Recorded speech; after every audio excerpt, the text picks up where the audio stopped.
Le pape François est malade, hospitalisé depuis plus d'un mois. Il vient de convoquer les cardinaux.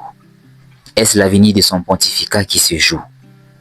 Deux cardinaux africains pourraient jouer un rôle décisif dans les prochaines semaines. L'un, le cardinal Ambongo, un fidèle du pape François, et le cardinal Robert Sarah, l'éternel contestataire. Mais qui sont-ils? Le cardinal Ambongo est un membre du conseil des cardinaux depuis 2020. Ce conseil rapproché autour du pape constitue un peu le gouvernement de l'Église. Aucun prélat africain n'a eu un rôle institutionnel, une influence au sein du Vatican jusqu'à présent. Théologien, mais surtout homme d'action, le prélat congolais est apprécié de François.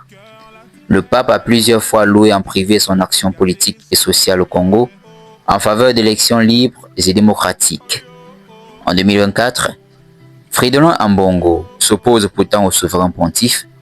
Il signe la déclaration des églises d'Afrique qui refuse toute bénédiction de mariage homosexuel, une mesure pourtant voulue par le pape François.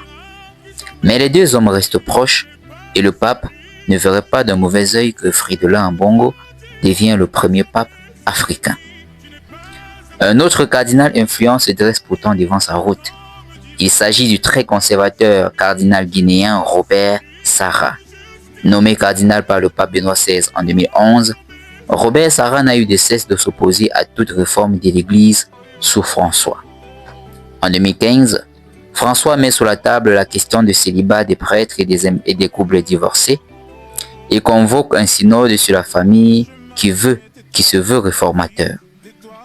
Robert Sarah, lui, réunit dans une petite salle 51 évêques africains opposés au pape. Objectif, tuer dans l'œuf toute réforme. Le synode est un échec.